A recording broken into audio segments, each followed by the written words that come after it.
Hello students, technical career coaching Suratgarh के YouTube channel पर आपका स्वागत है। यदि आप हमारे यूट्यूब चैनल पर नए हैं तो सबसे पहले हमारे यूट्यूब चैनल को सब्सक्राइब करें और बेल आइकन को जरूर दबाएं ताकि नई वीडियो की नोटिफिकेशन आप तक पहुंच सके और वीडियो को ज़्यादा से ज़्यादा शेयर और लाइक करें। तो बच्चों, आज अपन क्या है, नया टॉपिक स्टार्ट करने जा रहे हैं बच्चों, डीसी जनरेटर। तो आज अपन डीसी मशीन के बारे में पढ़ने वाले हैं बच्चों। तो नया टॉपिक स्टार्ट करने जा रहे हैं बच्चों, डीसी जनरेटर।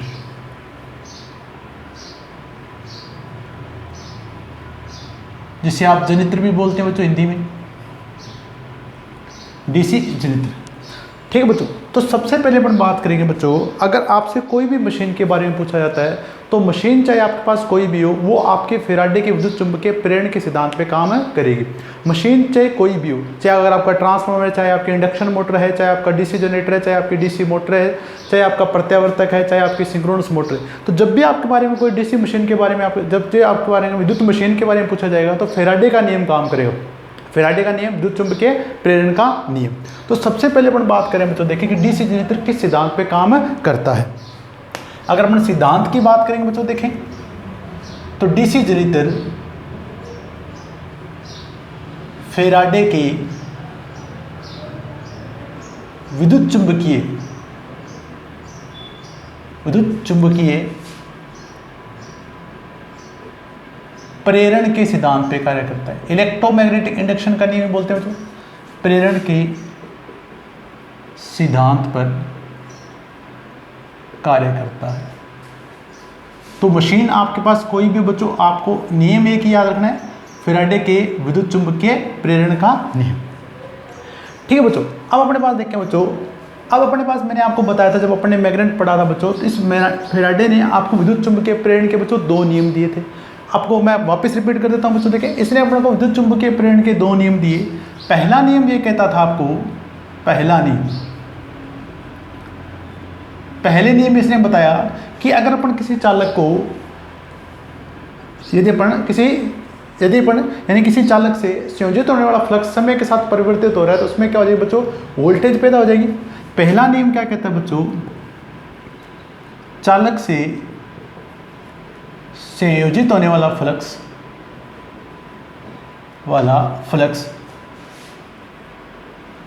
समय के साथ परिवर्तित होता है,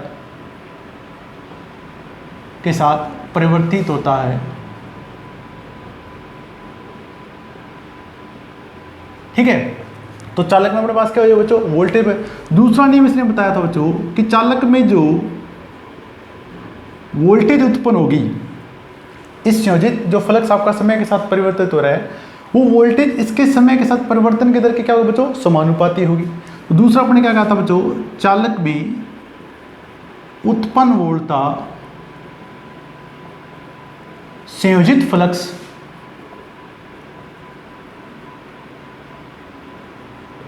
के परिवर्तन की दर के समानुपाती होगी,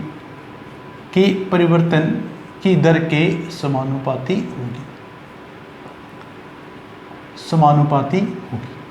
ठीक बच्चों, इसके बाद अपन ने दो चीजें और पढ़ी थी। एक अपने पढ़ा था बच्चों स्थिर ईएमएफ और दूसरा अपने पढ़ा था बच्चों डायनेमिक ईएमएफ या घूर्णित ईएमएफ। अब अगर बात करें बच्चों, जितनी भी घूर्णित मशीनें होंगी उसमें आपका जो ईएमएफ का प्रकार होगा बच्चों, वो अपने पास घूर्णित ईएमएफ का प्रकार होगा, यानी डायनेमिक ईएमएफ होगा बच्चों।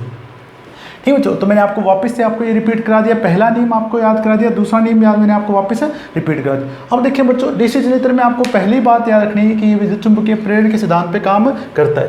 अब अपने पास देखें बच्चों, आपका डीसी जनरेटर करता क्या है। अगर आपसे पूछा जाता है कि डीसी जनरेटर करता क्या है, तो डीसी जनरेटर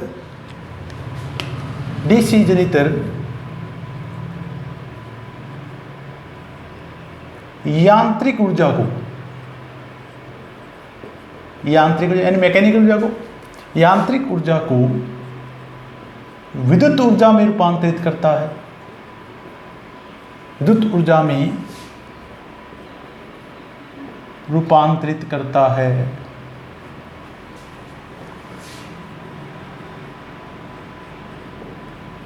ठीक है बच्चों, आपका जो डीसी जनरेटर होगा यांत्रिक ऊर्जा को विद्युत ऊर्जा में रूपांतरित करता है। ठीक है बच्चों, तो अपने पास अभी तक दो बातें पढ़ी कि आपका जो डीसी जनरेटर विद्युत चुंबकीय प्रेरण के सिद्धांत पे काम करेगा और डीसी जनरेटर यांत्रिक ऊर्जा को विद्युत ऊर्जा में रूपांतरित करता है। अब अपने पास देखें बच्चों, तीसरा पॉइंट अपने पास क्या है बच्चों, जब ये यांत्रिक ऊर्जा को विद्युत ऊर्जा में रूपांतरित करेगा तो अपने पास कौन कौन से कारक अपने पास आवश्यक हैं। डीसी जनरेटर के मुख्य कारक निम्न है, यानी क्या क्या आपके पास मेन पार्ट होने चाहिए, मुख्य कारक निम्न है। भागों की बात नहीं करें बच्चों, कारक है निम्न है। जब ये आपका यांत्रिक ऊर्जा को विद्युत ऊर्जा में रूपांतरित करेगा तो आपके पास 3 मेन फैक्टर हैं बच्चों, वो कौन कौन से होने चाहिए। तो सबसे पहले अपने पास बच्चों देखें, चुंबकीय क्षेत्र होना चाहिए, चुंबकीय क्षेत्र।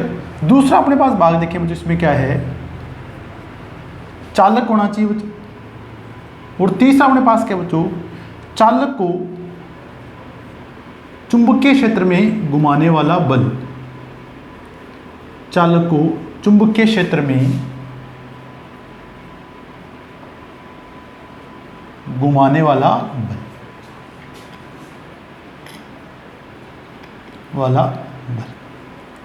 तो अपने पास 3 ये होने चाहिए मेन कारक। सबसे पहले चुंबकीय क्षेत्र होगा, चालक होगा, और चालक को चुंबकीय क्षेत्र में घुमाने वाला बल, यानी ये तीनों फैक्टर अगर आपके काम हो गए तभी आपकी यांत्रिक ऊर्जा विद्युत ऊर्जा में रूपांतरित हो पाएगी। तो सबसे पहले अपन बच्चों इनको नोट कर लें। अब अपन बात करेंगे बच्चों कि जो आपके पास विद्युत ऊर्जा आपके पास वोल्टेज उत्पन्न होगी, वो आपके पास कब, कौन से चालक में अधिकतम होगी, कौन से चालक में अपने पास क्या होगा बच्चों, न्यूनतम होगी। इसके बारे में अपन बात करेंगे, यानी working of DC generator. Note कर लें बच्चों इसको।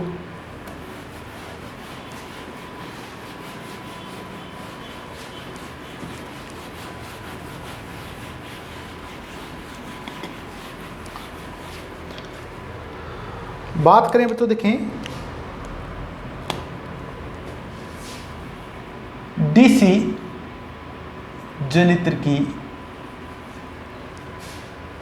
डीसी जनरेटर की कार्य प्रणाली,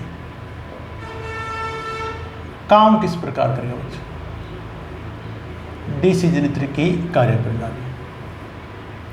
जितना भी मैंने आपको बच्चों मैग्नेट के बारे में पढ़ाया वो पूरा बेसिक आप अच्छे से पढ़ें, अगर आपको मशीन को अच्छे से समझना है बच्चों। अब अपन बात करेंगे बच्चों डीसी जनरेटर की कार्य प्रणाली, ठीक है बच्चों, कि अपने पास डीसी जनरेटर में जो वोल्टेज पैदा होगी वो किस प्रकार होगी, और उस जो वोल्टेज जो पैदा होगी उसका प्रकार अपने पास कौन सा होगा, और कौन से चालक में अपने पास किस समय अधिकतम वोल्टेज पैदा होगी, इसकी अपन बात करेंगे। अब देखिए बच्चों, अगर अपन बात करते हैं जो आपके घूर्णित वोल्टेज पैदा होती है बच्चों, अगर आप उसको ईएमएफ से लिखते हैं, आपको इक्वेशन से लिखते हैं, तो आप किस प्रकार दिखाते हैं। देखिए बच्चों, डीसी जनरेटर में उत्पन्न घूर्णित वोल्टेज, यानी डायनेमिक वोल्टेज, उत्पन्न घूर्णित वोल्टेज या ईएमएफ की बात करें तो ये अपने पास क्या बच्चों, घूर्णित ईएमएफ बराबर अपन क्या लिखते हैं बच्चों, BLV साइन थीटा वोल्ट। ठीक है बच्चों, जब आपके पास जो घूर्णित वोल्टेज होगी बच्चों वो अपने पास क्या होगा बच्चों, EM बराबर BLV साइन थीटा। अब अपने पास B, यहां अपने पास क्या होगा बच्चों, B अपने पास है बच्चों फ्लक्स घनत्व, फ्लक्स घनत्व। L अपने पास है बच्चों चालक की लंबाई, जिसे अपने को चुंबकीय क्षेत्र में रखा गया है, चालक की लंबाई। और V अपने पास क्या बच्चों, वेलोसिटी यानी वेग। इस चालक का वेग, इस चालक को किस गति से घुमाया जा रहा है, चालक का चुंबकीय क्षेत्र में वेग,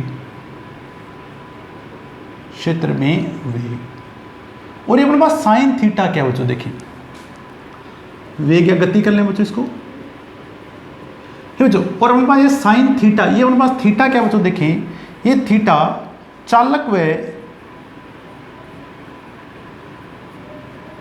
चुंबकीय फ्लक्स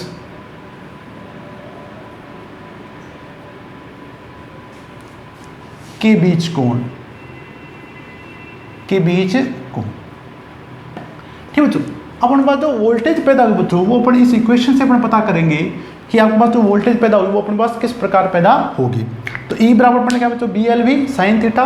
आपको मान बच्चों याद होना चाहिए, B का फ्लक्स घनत्व, L चालक की लंबाई, V अपने पास चालक का चुंबकीय क्षेत्र में गति है, चालक की चुंबकीय क्षेत्र में गति, और थीटा अपने पास क्या है, चालक व चुंबकीय क्षेत्र के बीच का कोण। अब देखिए बच्चों, अपन को कैसे पता चलेगा कि अपने पास थीटा का मान कितना है, कैसे अपने इस इक्वेशन को करेंगे, आप आराम से इसको देखें बच्चों। अब देखिए बच्चों,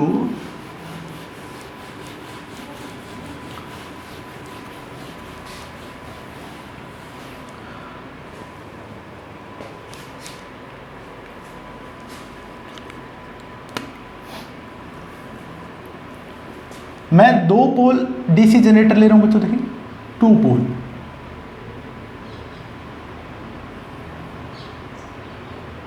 ये आपका एन पोल है बच्चों, यहां पे मैंने एन पोल बनाया है, और इसके नीचे मैं बनाने जा रहा हूं बच्चों S pole. S pole magnetic, जो मैंने आपको मैग्नेट में पढ़ाया था बच्चों, एक बार वहां वापस लेके चलता हूं। मैंने आपको एक अक्ष बताया था बच्चों, जो एन और एस को मिलाए, जो आपका एन व एस को मिलाए उसे अपन बोलते हैं बच्चों चुंबकीय अक्ष। वह काल्पनिक रेखा जो एन व एस को मिलाती है बच्चों, वो अपन क्या बोलते हैं, इसको चुंबकीय अक्ष। और अपने कहा था बच्चों कि अगर इसके एक लंबवत अक्ष खींचा जाए और इन चुंबक के दोनों के बीच में से निकले, उसे अपन क्या बोलते हैं बच्चों, एमएनए, चुंबकीय उदासीन अक्ष। तो यहाँ इसका बच्चों एमएनए आएगा। और ये अक्ष अपने पास कौन सा बच्चों, चुंबकीय अक्ष, जैसे मैंने आपको पोलर अक्ष भी बताया था बच्चों, देखें चुंबकीय अक्ष, चुंबकीय अक्ष। ठीक है बच्चों, अब देखें आपका ये एन और एस के बीच में अपने पास क्या बच्चों, चुंबकीय क्षेत्र है। अब इस चुंबकीय क्षेत्र के बीच में अपन आर्मेचर को रखेंगे बच्चों। तो मैंने देखा बच्चों, ये अपने आर्मेचर बनाया, देखें इसके अंदर, ठीक है बच्चों, ये मैंने इसमें आर्मेचर रख दिया बच्चों। आपके चुंबकीय बल हैं एन पोल से चलेंगी, ठीक है बच्चों, एन से आपके पास चलेगी और एन से होती हुई वापस आपके पास कहाँ पहुंचेंगे बच्चों, एस की ओर आपके पास पहुंचेंगे। अब देखिए बच्चों, इस आर्मेचर पर अपन क्या रखते हैं बच्चों, चालक रखते हैं। तो इस आर्मेचर पर देखें बच्चों, मैंने पहला चालक यहां रख रखा है। इस चालक को नाम दिया मैंने बच्चों ए, और इसका जो कोण है बच्चों, अब हम लोग को इसका कोण पता करना पड़ेगा कि इसका कोण अपने पास कितना डिग्री है चुंबकीय फ्लक्स से, चुंबकीय फ्लक्स से इसका कितना डिग्री अपने पास कोण है बच्चों। अब देखिए बच्चों, ये आपके पास फ्लक्स की लाइन है, ठीक है बच्चों, एन से होती हुई एन से ऊपर आएगी बच्चों, और एन से होती हुई एस के पास पहुंचेंगे, एस से होती कहाँ जाएगी बच्चों, अंदर की ओर जाएंगे, ठीक है बच्चों। अब अपने पास देखें बच्चों, इस चालक का इसके साथ कोण कितना है बच्चों, देखें तो अपन बात करेंगे, देखें बच्चों, देखें ये आपके पास चुंबकीय फ्लक्स की लाइन है, ये आपके पास चुंबकीय फ्लक्स की लाइन है, और यहाँ आपके पास चालक रखा गया, देखें बच्चों, ठीक है बच्चों। अब ये मैग्नेट आपका ऐसे ना होगा बच्चों, इस प्रकार होगा बच्चों, देखें तो अब इस पर देखें बच्चों, ये आपके पास ये जो मेरा जो मार्कर है बच्चों, ये मैं दिखा रहा हूँ चुंबकीय फ्लक्स की लाइन को, और ये मेरा पहला चालक ए रखा गया बच्चों, देखें अगर आप देख पाएंगे बच्चों, तो ये दोनों समांतर में हैं। अब इनके बीच जब समांतर में बच्चों, तो इनके बीच में कला कोण अपने पास कितना डिग्री हो बच्चों, 0 डिग्री हो। इनके बीच में जो कला कोण अपने पास कितना डिग्री बच्चों, 0 डिग्री। यानी ये जो कोण है बच्चों, इसका जो कोण होगा चुंबकीय फ्लक्स से, वो अपने पास कोण कितना डिग्री बच्चों, 0 डिग्री है।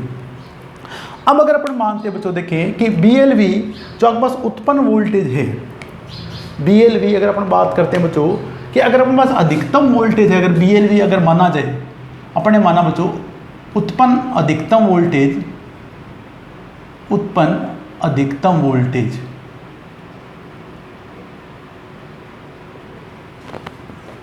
E मैक्स BLV बराबर अपने पास कितनी डिग्री बच्चों, 100 वोल्ट है, ठीक है। BLV साइन थीटा का मान मैंने बच्चों क्या लिखा वहां पे, एक यानी अधिकतम मैक्सिमम वोल्टेज BLV का मान अपने पास क्या था, 100 वोल्ट। अब देखिए बच्चों, अगर इस कंडीशन की अगर बात करेंगे बच्चों, जब आपके पास ये चालक ए का कोण चुंबकीय फ्लक्स से 0 डिग्री है, तो चालक ए में उत्पन्न वोल्टेज का मान अपने पास कितना होगा। तो अपन बात करेंगे, देखें बच्चों, चालक ए का चुंबकीय अक्ष, चुंबकीय फ्लक्स से कोण कितना डिग्री बच्चों अपने पास है, 0 डिग्री। आपको अच्छे समझ में आएगा बच्चों। देखिए दोनों अपने पास समांतर में, तो जब समांतर में चलेंगे तो एक दूसरे को चुंबकीय बल रेखाएं कभी भी काटती नहीं, और जब चुंबकीय बल रेखाएं काटेंगे नहीं बच्चों इस चालक को, तो आपके पास वोल्टेज पैदा नहीं होगी। अब देखिए बच्चों, कोण का मान कितना डिग्री अपने पास है, 0 डिग्री है। तो इस केस में अपने पास देखिए बच्चों, चालक ए में उत्पन्न वोल्टेज का मान देखें, चालक ए में उत्पन्न वोल्टेज, उत्पन्न वोल्टेज, उत्पन्न वोल्टेज मैंने बच्चों EA मार्क कर दिया इसको, BLV साइन थीटा। अब बी एल वी का अपने पास देखिए बच्चों, अधिकतम मान अपने पास कितना है बच्चों 100, तो मैंने क्या लिख दिया बच्चों ई ए बराबर 100 गुना में साइन थीटा का मान अपने पास कितना डिग्री बच्चों 0, साइन 0 डिग्री। अब साइन 0 का मान अपने पास कितना होता है बच्चों 0, तो यानी ई ए चालक में वोल्टेज जो पैदा होगी बच्चों वो क्या होगी बच्चों 0 वोल्ट पैदा होगी। वोल्टेज जो पैदा होगी बच्चों 0 वोल्ट पैदा होगी। अब आप देखें बच्चों, इसके साथ आपको एक बात और का ध्यान रखना है बच्चों। देखें ये चालक आपका कौन से अक्ष पे रखा गया, देखिए बच्चों ये चालक आपका एमएनए पे रखा गया बच्चों। ये चालक आपका कहाँ रखेगा बच्चों एमएनए। अगर जो चालक यहाँ रखा जाएगा और दूसरा चालक अपने पास बच्चों इसका ये है, यानी अगर आपका चालक एमएनए पे होगा, चुंबकीय उदासीन अक्ष पे होगा बच्चों, तो उस चालक में उत्पन्न वोल्टता का मान क्या होगा बच्चों 0 होगा। इसलिए अपने पास डीसी जनरेटर में हमेशा जो आपके ब्रशेज होते हैं बच्चों उनको अपन एमएनए पे रखते हैं, ताकि आपके उन चालकों में जो आपके चालक एमएनए जो ब्रशेज के नीचे के चालक हैं बच्चों वहाँ वोल्टेज पैदा नहीं होनी चाहिए। अगर वहाँ वोल्टेज पैदा होती है तो अपने पास क्या होती है बच्चों स्पार्किंग होती है। तो बच्चों इस केस में अपने पास वोल्टेज का मान अपने पास कितना होगा बच्चों 0 डिग्री। तो मैं यहाँ से एक चीज़ आपको और बता दूँ, जो चालक एमएनए पे रखा गया है उसमें उत्पन्न वोल्टेज का मान अपने पास क्या होगा बच्चों 0 होगा। तो अपने पास यहाँ से एक इंपॉर्टेंट पॉइंट हो रहा है, डीसी जनरेटर में एमएनए मैग्नेटिक न्यूट्रल अक्ष बताया था मैंने बच्चों आपको, चुंबकीय उदासीन अक्ष भी मैंने आपको बताया था। चुंबकीय उदासीन अक्ष पर रखे चालक में उत्पन्न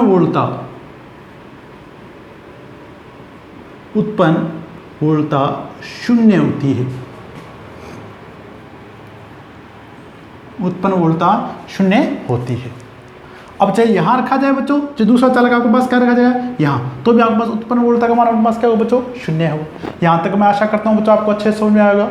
इस टॉपिक को आप अच्छे से समझें बच्चों, यहाँ से क्वेश्चन पूछे जाते हैं। ठीक बच्चों, अब अपन ने क्या किया बच्चों, देखें अपन ने दूसरा चालक एक बी चालक की बात कर रहा हूँ बच्चों। देखें एक बी चालक मैंने यहाँ से 30 डिग्री पे रख रखा है, ये मैंने बी चालक लिया बच्चों। देखें अब ये जो बी चालक है बच्चों अपने यहाँ पे इसका जो एंगल है वो अपने पास देखें बच्चों इस चुंबकीय अक्ष से कितना डिग्री बन रहा है अपने पास 30 डिग्री। ठीक है बच्चों, अब देखिए बच्चों इसके साथ कुछ कोण होगा इसका साथ, तो ये कोण अपने पास कितना है बच्चों इसका, वो अपने पास कोण अपने पास क्या बच्चों 30 डिग्री है। ये कोण चालक बी का जो अपने पास है बच्चों कोण इसके साथ अपने पास क्या बच्चों 30 डिग्री। अब अपन देखेंगे बच्चों चालक बी में जो वोल्टेज पैदा होगी वो इस कंडीशन में कितनी पैदा होगी। स्क्रीनशॉट ले लें बच्चों इसका।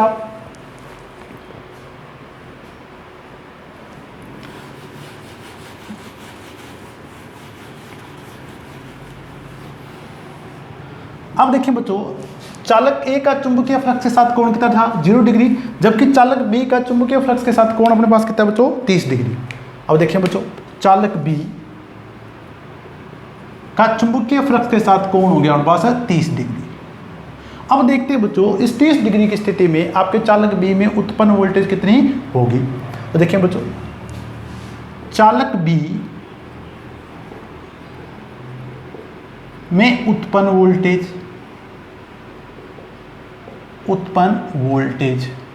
इसको मैंने लिख दिया बच्चों E B, B L V sine theta. E B बराबर बी एल वी का मान अपने पास कितना बच्चों अधिकतम 100, साइन थीटा अपने पास कितना डिग्री हो बच्चों 30 डिग्री। और साइन 30 का अगर आपको मान पता हो तो 1/2 होता है बच्चों, तो साइन 30 मैंने लिख दिया बच्चों यहाँ पे 100 गुणा में साइन 30 1/2 में इसका 2 ई बी, यानी उत्पन्न वोल्टेज का मान इस केस में पास कितना हो जाएगा बच्चों 50 वोल्ट हो जाएगा। यानी ये चालक जो बी है बच्चों, चालक जो बी है इस कंडीशन में आपके इस चालक बी में 50 वोल्टेज आपके पास उत्पन्न हो रही होगी। ठीक है बच्चों, जैसे आपके पास एमएनए से आपकी दूरी बढ़ेगी बच्चों वैसे वैसे आपकी वोल्टेज आपके पास बढ़ती चली जाएगी बच्चों। यानी जैसे चालक आपका एमएनए से चुंबकीय अक्ष की ओर पहुंचेगा बच्चों वहां आपके पास वोल्टेज क्या होगी बच्चों बढ़ेगी। तो अब बात देखो बच्चों इस चालक ए में वोल्टेज 0 थी, जैसे अपने पास ये चुंबकीय अक्ष की ओर गया बच्चों यहाँ पे वोल्टेज अपने पास कितनी होगी बच्चों 50 वोल्ट होगी। अब देखें बच्चों, देखें इससे अगला चालक चालक C आर्मेचर में यहां रखा गया है,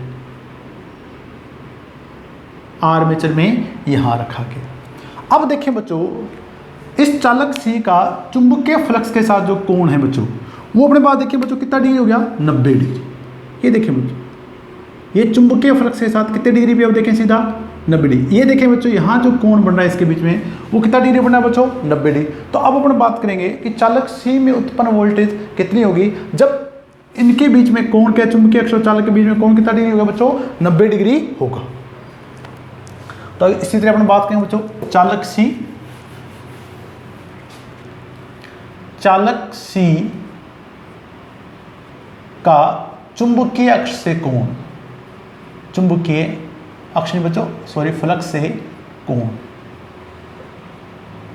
फ्लक्स से कोण, ये फ्लक्स से कोण अपने पास कितना डिग्री होगा बच्चों, 90 डिग्री थीटा। अब देखिए बच्चों, तो इस केस में चालक C में उत्पन्न वोल्टेज कितनी होगी, देखिए बच्चों, चालक C में उत्पन्न वोल्टेज, ये अपने पास क्या लिखेंगे बच्चों अपने, AC, और साइन थीटा का मान अपने पास कितना होगा बच्चों, यहाँ पे 30 की जगह कितना होगा बच्चों, 90 डिग्री। ये 30 की जगह अपने पास कितना होगा, 90 डिग्री। अब देखिए बच्चों, साइन 90 का मान अपने पास क्या होता है बच्चों, 1 होता है। गुणा कर दिया मैंने बच्चों इसको 1 से, तो अब जो चालक C में जो वोल्टेज होगी बच्चों, EC, वो अपने पास कितनी होगी बच्चों, 100 वोल्ट। चालक C में उत्पन्न वोल्टेज का मान अपने पास क्या होगा बच्चों, 100। अब अगर आपको एक बात और देखिए बच्चों, ये चालक C कौन से अक्ष पे रखा गया बच्चों, चुंबकीय अक्ष पे रखा गया। तो जब भी चालक आपका चुंबकीय अक्ष पे रखा हो बच्चों, उस चालक में वोल्टेज अधिकतम उत्पन्न होगी। इस बात को भी आप नोट कर लें बच्चों। तो चालक C, यदि चालक चुंबकीय क्षेत्र, चुंबकीय अक्ष पर रखे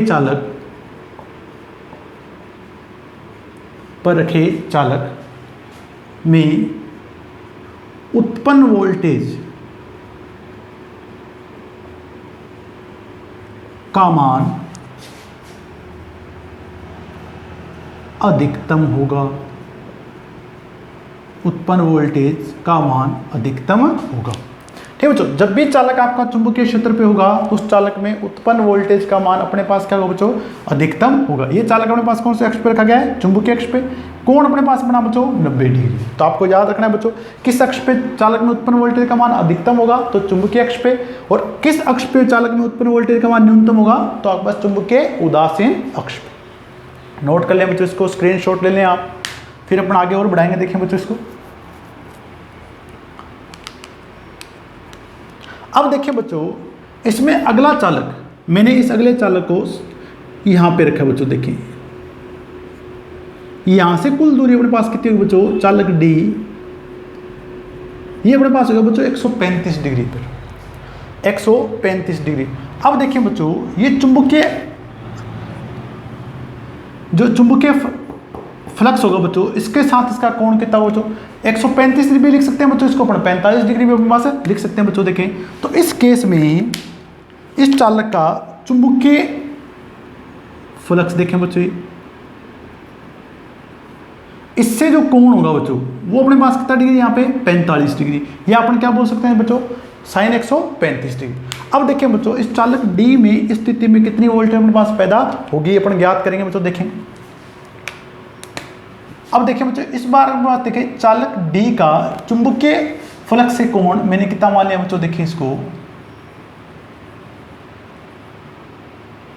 135 डिग्री बोल सकते हैं बच्चों इसको, या अपन साइन 45 भी अपने पास बोल सकते हैं बच्चों। देखें ठीक है बच्चों, और चालक D में इस बार जो उत्पन्न वोल्टेज होगी, देखिए बच्चों, चालक D में उत्पन्न वोल्टेज होगी इस बार देखें ED बराबर BLV साइन थीटा, और इस साइन का मान अपने पास कितना है बच्चों, 135 डिग्री। अगर आप बात करें बच्चों, साइन 135 का मान अपने पास होगा 0.707, तो चालक ED में वोल्टेज जो पैदा होगी बच्चों, देखें साइन 135 का 0.707, यानी ED में जो वोल्टेज पैदा होगी बच्चों 70.7 वोल्ट, 70.7 वोल्ट होगी। अब देखिए बच्चों,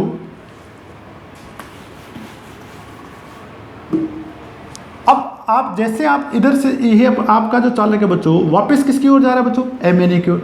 जैसे आपका चालक MNA की ओर जाएगा बच्चों, आपके पास वोल्टेज वापस घटना स्टार्ट हो जाएगा बच्चों। अब आपके जगह चालक MNA की ओर वापस आ रहे हैं बच्चों, तो आपके पास चालक जो आपके पास वोल्टेज वापस घटना स्टार्ट हो जाएगी। अभी आप देखें बच्चों, एक अपन बात करते हैं बच्चों, चालक E मैंने रखा है यहाँ पे, देखें एक चालक मैंने रख दिया चालक E, ये मैंने चालक E लिखे।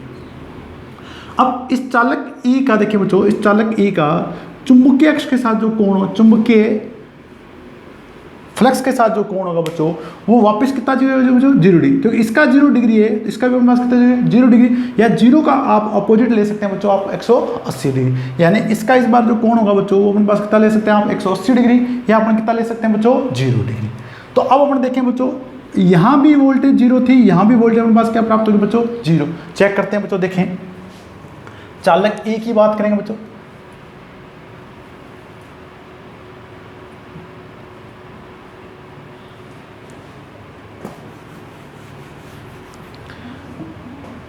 चालक E की बात करेंगे बच्चों, देखें चालक E का चुंबकीय फ्लक्स से कोण, ये अपने बच्चों लिख दिया 180 डिग्री, ठीक है। अब चालक E में उत्पन्न वोल्टेज, ठीक है बच्चों, यहां अपने पास कोण कितना हो जाएगा इसका 180 डिग्री, और साइन 180 का मान अपने पास कितना होता है बच्चों 0 डिग्री। तो E बराबर E 100 गुणा में 0, तो इस चालक में उत्पन्न वोल्टेज का मान कितना हो जाएगा बच्चों 0 डिग्री होगा। यानी बच्चों देखें, ये चालक वापस आपका कौन से अक्ष पे आ गया, चुंबकीय उदासीन अक्ष पे। तो चुंबकीय उदासीन अक्ष पे जो चालक अपने पास रखा जाएगा बच्चों, उसमें उत्पन्न वोल्टता का मान अपने पास क्या होगा बच्चों 0 डिग्री होगा। अब देखिए बच्चों, अगर अपन यहाँ एक चालक 225 डिग्री पे रखें, फिर अपन 350 डिग्री पे रखें, तो यहाँ तक अपने पास जो चालक जो सर्किल प्राप्त होगा बच्चों, वो सारे धनात्मक मान प्राप्त होंगे, और इसमें अपने पास सारे अपने पास क्या होंगे बच्चों ऋणात्मक मान अपने पास प्राप्त होंगे। तो बच्चों अगर अपन इसको वेव तरंग में प्रदर्शित करें तो अपन किस प्रकार प्रदर्शित करेंगे, देखिए बच्चों,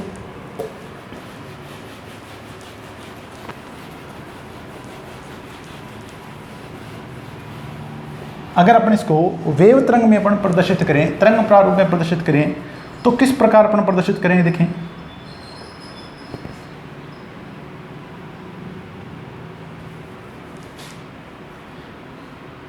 ये अपने बच्चों स्टार्ट किया था 0 डिग्री से, ठीक है बच्चों। अपने अधिकतम मान अपने पास कितना माना, BLV बराबर अपने कितना माना बच्चों 100 वोल्ट। अब देखिए बच्चों, स्टार्टिंग कंडीशन में जब आपके पास 0 डिग्री था, तो आपके पास उत्पन्न वोल्टेज जो चालक A में थी उसका मान अपने पास कितना था बच्चों 0 डिग्री। अब जब अपने बच्चों देखें 30 डिग्री पे गए, यहाँ से अपन 30 डिग्री पे गए बच्चों, देखें ये मैंने 30 डिग्री दी, तो उत्पन्न वोल्टेज का मान अपने पास हो गया बच्चों 50 वोल्ट। यहाँ उत्पन्न वोल्टेज का मान अपने पास कितना हो गया था बच्चों 50 वोल्ट, और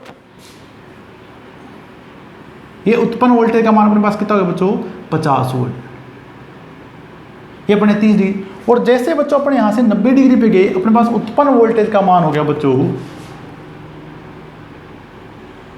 ये 100 वोल्ट।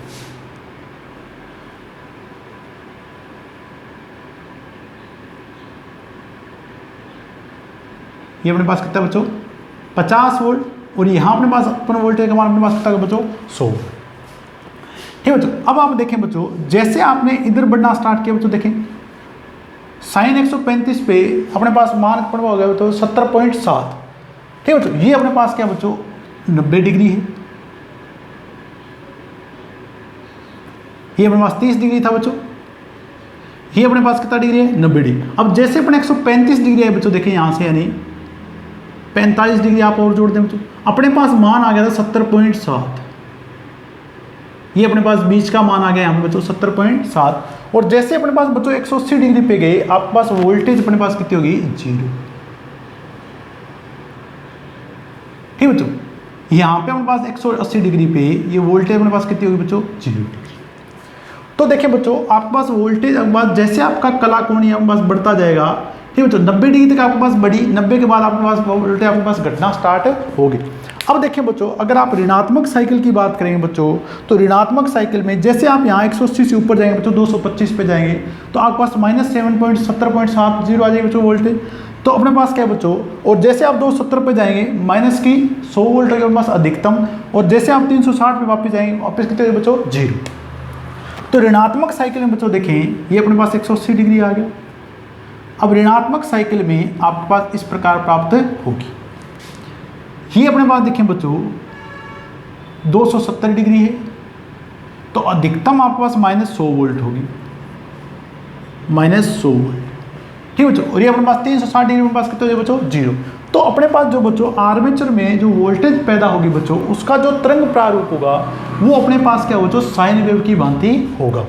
तो यानी अगर आपसे आर्मेचर में पूछा जाए बच्चों कि डीसी जनरेटर के आर्मेचर में उत्पन्न वोल्टेज का प्रकार कौन सा होता है बच्चों, तो अपने पास उत्पन्न वोल्टेज होगी बच्चों वो अपने पास क्या होगी बच्चों प्रत्यावर्ती होगी, और उसका तरंग प्रारूप हमेशा क्या होगा बच्चों साइन वेव होगा। तो जब भी आपसे पूछा जाए बच्चों कि डीसी मशीन, यानी जब भी कोई पूछा जाए बच्चों आर्मेचर में उत्पन्न वोल्टेज का प्रकार कौन सा होता है बच्चों, तो उत्पन्न वोल्टेज का प्रकार अपने पास कौन सा होता है बच्चों प्रत्यावर्ती होता है, और वेव तरंग अपने पास कौन सी होती है बच्चों साइन वेव होती है।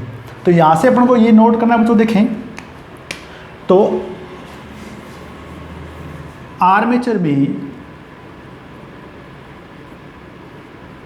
उत्पन्न वोल्टेज का तरंग प्रारूप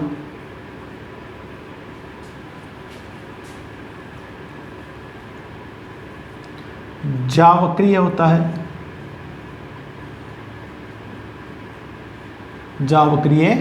है, तथा उत्पन्न वोल्टता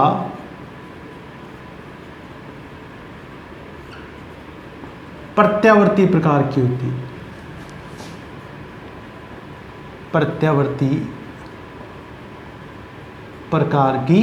है,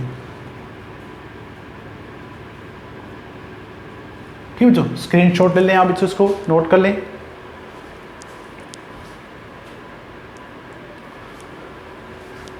अब देखें बच्चों अपन यहां से पढ़ेंगे कि अपन को यहां से क्या निष्कर्ष अपने को मिला, जो अपने अब तक पढ़ा बच्चों देखें उससे अपन को क्या क्या अपने पास निष्कर्ष प्राप्त हुए, अपन उनकी बात अपन करना जा रहे हैं बच्चों कि अपन को इसमें से क्या निष्कर्ष आपको प्राप्त हुआ, कार्यप्रणाली से अपन को क्या क्या प्राप्त हुआ बच्चों वो देखें।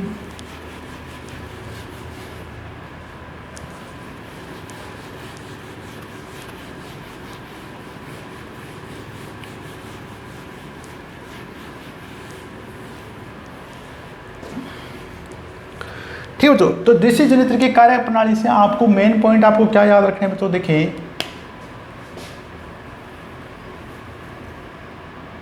पहला पॉइंट आपको क्या याद रखना है बच्चों कि जो चालक आपका चुंबकीय अक्ष पे होगा बच्चों उसमें उत्पन्न वोल्टेज का मान अपने पास क्या होगा बच्चों अधिकतम होगा। डीसी जनरेटर में चुंबकीय क्षेत्र पर रखे चुंबकीय अक्ष पर रखे चालक पर उत्पन्न वोल्टता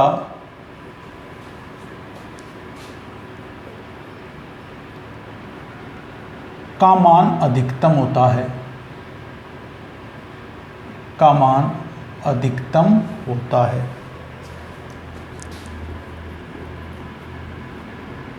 ठीक है बच्चों। जो चालक आपका चुंबकीय अक्ष पर रखा गया है वहां उत्पन्न वोल्टता का मान अपने पास क्या होगा बच्चों अधिकतम होगा। और अगर आप ठीक है बच्चों एमएनए से आपके पास अगर चालक आपका चुंबकीय अक्ष से उदासीन अक्ष की ओर जा रहा है तो आपके पास वोल्टेज घटती है। दूसरा अपने क्या पढ़ा बच्चों देखें, चालक के डीसी जनरेटर में चुंबकीय उदासीन अक्ष एमएनए बच्चों उदासीन अक्ष पर रखे चालक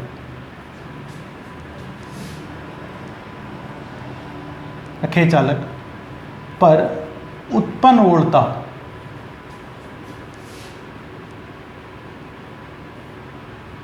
का मान 0 होता है। उत्पन्न वोल्टता का मान 0 होता है, यानी अगर आपका चालक एमएनए पे है बच्चों तो उत्पन्न वोल्टता का मान क्या है बच्चों 0। तीसरा पॉइंट अपने पास देखें बच्चों, अगर आपके पास देखें बच्चों MNA से चालक चुंबकीय अक्ष की ओर जा रहा है तो आपके पास उत्पन्न उर्वरता का मान बढ़ता है। यदि चालक MNA से चुंबकीय अक्ष की ओर बढ़ता है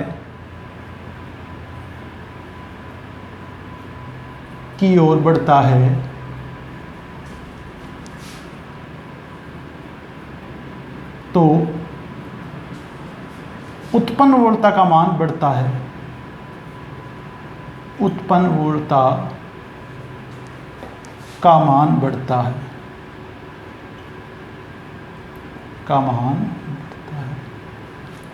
और देखिए बच्चों, यदि चालक आपका चुंबकीय अक्ष से MNA की ओर बढ़ेगा तो उत्पन्न उर्वरता का मान आपका घटता है। यदि चालक चुंबकीय अक्ष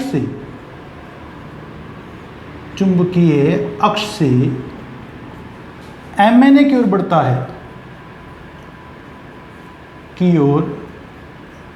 है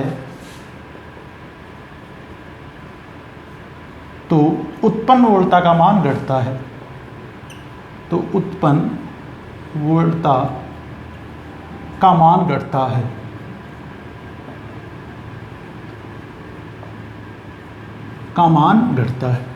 और आपके पास जो आर्मेचर में उत्पन्न उर्वरता का प्रकार कौन सा होगा बच्चों? प्रत्यावर्ती और तरंग प्रारूप अपने पास कौन सा होगा बच्चों? जावक्रीय होगा। आर्मेचर में उत्पन्न उर्वरता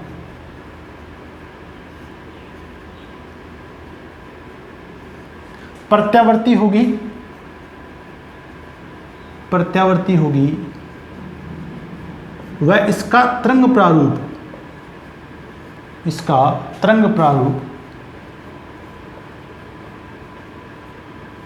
जावक्रीय होगा।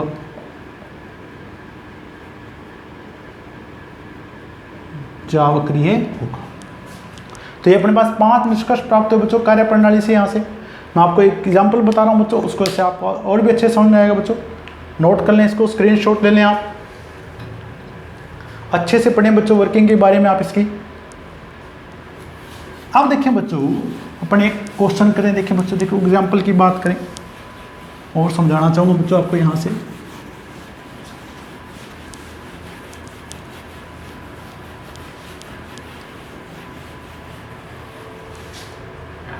अब देखें बच्चों, इस बार मैंने ये आपके पास चुंबक इस प्रकार रख दिया बच्चों। ये N पोल बच्चों, ये अपने पास क्या बच्चों? S पोल। N और S को मिलाने वाला अपने पास क्या बच्चों? चुंबकीय अक्ष। और इसके बीच में जो रेखा खींचेंगे वो अपने पास क्या बच्चों? चुंबकीय उदासीन अक्ष।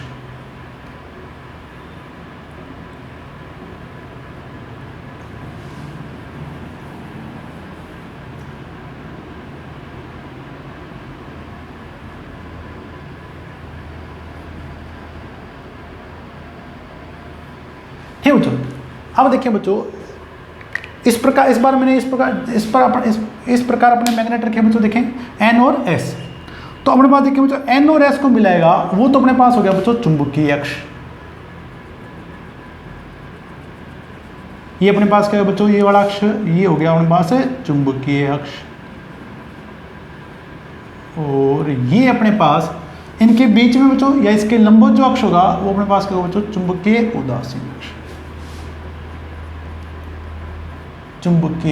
उदासीन अक्ष।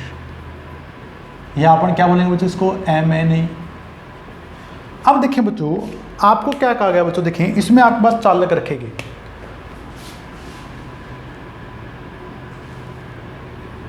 एक कोइल रखेगी बच्चों। देखें A डैश, ठीक है बच्चों, ये एक कोइल रख दी से। एक अपने पास यहां रखी बच्चों, एक इनके बीच में रख दी बच्चों। देखें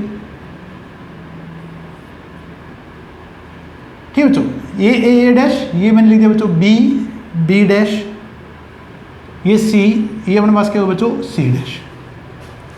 ठीक बच्चों, अब अगर आपसे इसमें क्वेश्चन पूछता है बच्चों कि किस कोइल में आपके पास उत्पन्न वोल्टेज का मान अधिकतम होगा, तो बच्चों देखें अगर आपसे पूछता है कि अधिकतम होगा तो कोइल आपकी कौन सी आपके पास देखो बच्चों चुंबकीय अक्ष पे रखेगी?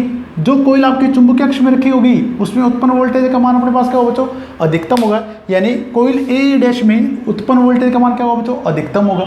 अगर आपसे पूछता है कि बच्चों कौन से कोईल में उत्पन्न वोल्टेज का मान शून्य होगा, तो जो कोईल आपकी चुंबकीय उदासीन अक्ष पर रखी है सी डैश, इसमें उत्पन्न वोल्टेज का मान अपने पास क्या होगा बच्चों, शून्य होगा। अब अपने पास देखिए बच्चों, अगर अपने पास करें बी डैश की, तो इसमें उत्पन्न वोल्टेज का मान कोईल ए डैश से तो अपने पास क्या होगा बच्चों, कम होगा, और सी डैश से अपने पास क्या हो जाएगा बच्चों, ज़्यादा होगा। तो जिस प्रकार बच्चों देखें, जितना आपका कोण आपके पास देखें बच्चों, जो आपका चुंबकीय अक्ष के साथ कोण होगा उसी प्रकार आपकी वोल्टेज आपके पास उत्पन्न होगी बच्चों। आज अपन बच्चों इसके बारे में इतना ही पढ़ेंगे। कल अपन पढ़ेंगे बच्चों फ्लेमिंग का दायां हाथ का नियम, उसके बारे में अपन बात करेंगे बच्चों। आपका बहुत बहुत धन्यवाद।